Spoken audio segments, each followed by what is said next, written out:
Hi guys, welcome back to the channel. My name's Kirby and this is my Mark II Golf GTI.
So yes, as you can see, it had quite a difficulty starting from cold, and thanks to I think it's Grey Goose Restorations. Go check out his channel if you're into your Mark IIs or anything with the K-Jet system.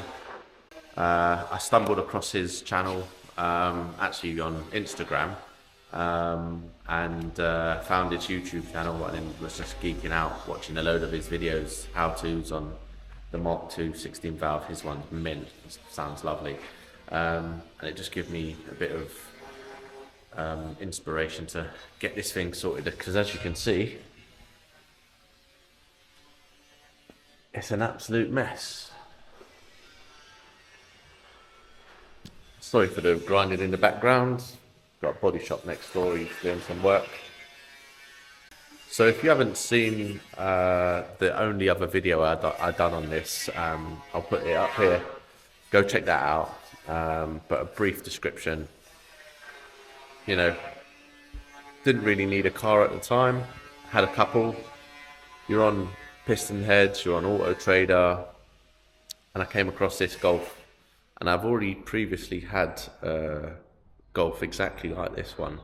Always regretted selling it, and this one was up in Edinburgh, mind you. I was down south, just outside of London, and thought I'll just message the guy. He messaged back, we got talking, seemed like a nice guy, and yeah, this was on a Tuesday, and then I just booked a flight on for the Friday to fly up and go have a look. Didn't book a return flight. And that was about 4 years ago. But today I'm going to be trying to, well, do a bit more work on it. And the first thing I want to try is something I've seen on his page. So if you have got a cold start issue, there's a little filter in the warm-up regulator, which I'm going to show you now. I'm going to get that swapped out and see if that makes any difference whatsoever. Right, so this is the little filter we will be putting on in replacement for these little discs. So the warm-up regulator is this thing here. Just put some of that under there. So that's that bolt out, and then new filter is going to go in here.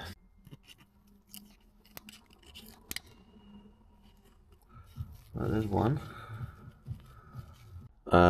This is the filter all in 5 pieces.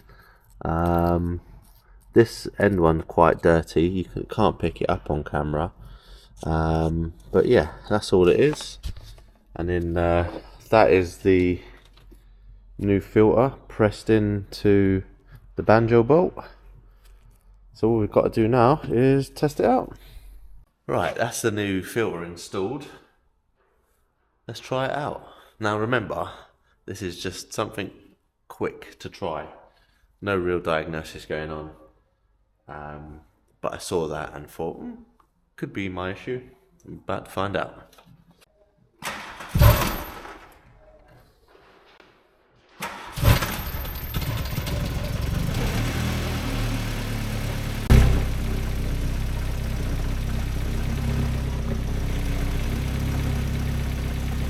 tell you what, that fired up pretty much straight away. Weak battery. I only pulled the car from out there to in here, and I was doing quotes, so engine's cold. Right, I'm really happy with that. Like I said, engine was cold. Turned it over once, you heard it spluttered, but then turned it on again, fired straight up. There was a little bit of hunting there, but not much, and considering before, as you heard outside, you've really got to put your foot on the accelerator, off, on, to get it going before. So that's one job potentially ticked off the list.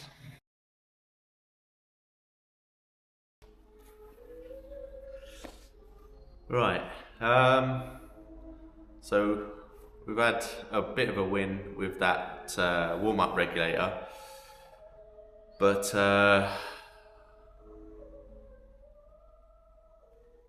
I'm now just a little bit deflated, to be honest. So I've had this car maybe 4 years, 5 years, like I said, and I've never actually ever got it on a ramp. I've never had access to one really before. It's always just been jacking it up and doing a little bits to it. So I've never really got underneath it. Got underneath it a little bit, as you'll see in my first video. But yeah, once it's up on the air, on the ramp, you can see everything quite clearly, and yeah, it's not looking good. Yeah, feeling a bit deflated because there's quite a bit of rust. You know, you expect rust on these things, to be honest. You know, it's 1990, this car, so what's that? That's 34 years old. It is what it is. I knew there was rust, but just not how bad. So let's take this up and I'll show you. So we've got it up now. I know about the oil leaks, that's coming from the cam cover gasket. But yeah, let's start from this front corner here.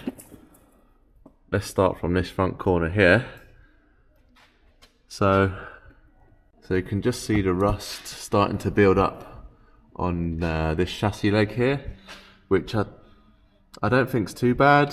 You know, it's a lot of surface rust. You've got brackets here that are quite crusty, but that's all replaceable, as is this front cross piece. You know, it's got surface rust, but that's not too bad. But then you look up here, this is part of the chassis leg. But yeah, that sort of outer skin and inner skin is not looking good, and this is where this cross piece mounts to. Oh, so that's already quite bad. I knew there was a little bit of rust up there when I bought it, but yeah, that's probably a lot worse than I thought it was going to be. So yeah, this cross piece is not in the greatest condition, but again, you can get these.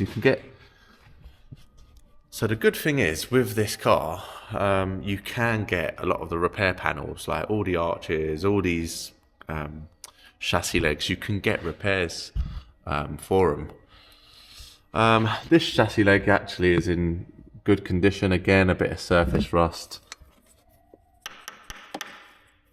but it's all quite solid. And then as we move back, just move a little trolley, get a bit more light. The subframe bolts in at the back here. You can just see.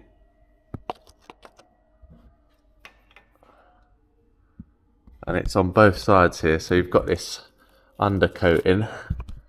Let's just rip some of that off, because that needs to come off anyway. And we'll do the old poke test. So all of that is quite solid. This is just the sealant around it. Like, actually where it bolts in is actually solid.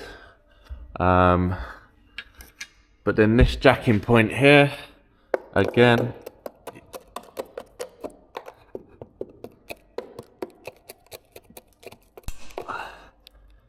you know, start poking away at it. And as I tried to jack it up on here with the ramp, it just started all to fold in. So it's obviously quite weak around here. Again, not too bad here. I say not too bad, it's bad enough, but you know, it's not got holes in it and it's still quite solid metal. And then you've got, like I said, just up here, it's obviously had a patch here before. But again, look, this is, oh, this is breaking my heart. This is absolutely breaking my heart. Oh.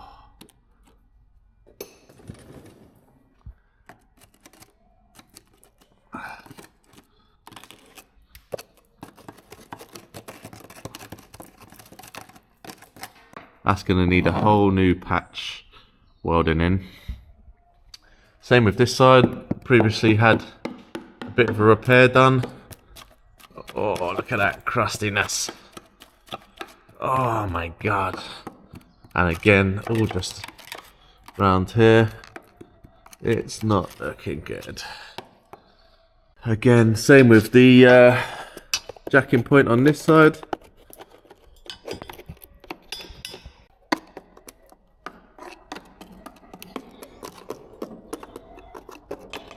Standard arches, they're a bit rusty.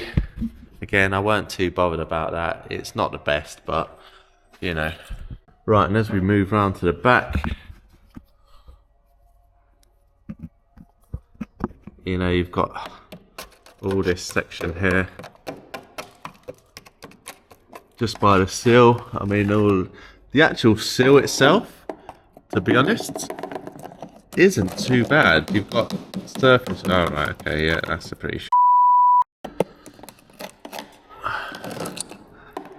but some of it some of it's not too bad, but yeah.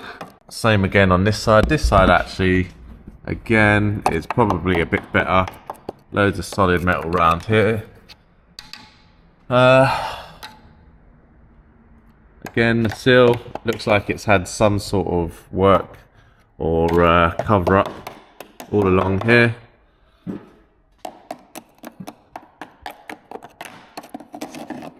So new seals. That looks like a possible patch repair there.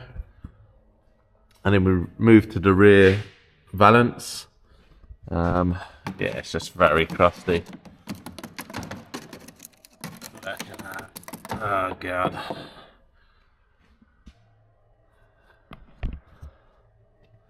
Same again this side. You know, it's not the best. Yeah, and that's pretty much it. I say pretty much it. Also the rear arches. Let's get you up there. I mean, there's hardly anything left of these.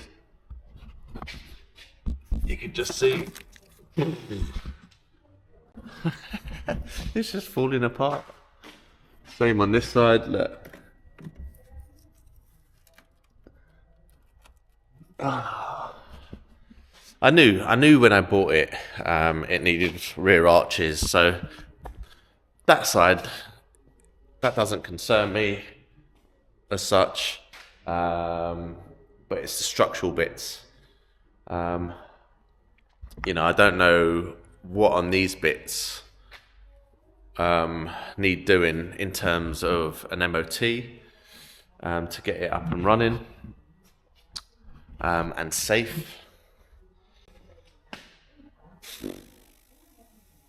And I don't know what to do. I would love to absolutely strip this whole car back, you know, to bare metal, get it sandblasted, and yeah, do a full restoration on it. I just haven't got the time, you know, or it's going to be quite expensive as well. Part of me thinks learn to weld, but then, you know, am I going to do a good enough job, a safe enough job? Like I said, I'd like the time to do it. I know a lot of the panels you can get from VW Heritage, or they're just called Heritage Parts now, I think. Like, I think you can get a lot of these panels, but it's going to take a full restoration, I think. You know, what do? Do I sell it now for, I don't even know what it's worth, to be honest. I think the actual mechanics of the car are good. You know, if I was to do everything engine-wise, brake, suspension, but then it's just a rust, and it's then up to somebody else to take on that job. I mean, if I was a full-time YouTuber and I was making lots of money off of videos and things like that, I'd probably get it done. But the reality is, my main business is a mobile mechanic, and to earn money, I need to be out fixing customers' cars, not my projects. So yeah, let me know, what do you guys think I should do with this? Maybe if you guys can just subscribe and my subscriber count goes up, obviously the more I get paid. Maybe I will have time to do this. I can maybe put a day or two out of my week from actual work to then spend on this, because, you know, the ad revenue from YouTube might just pay for the days lost. Won't pay for the parts and whatever else it may need, but at least it would cover my time. I don't know. Yeah, please hit that subscribe button for me, and we'll see where this one takes us.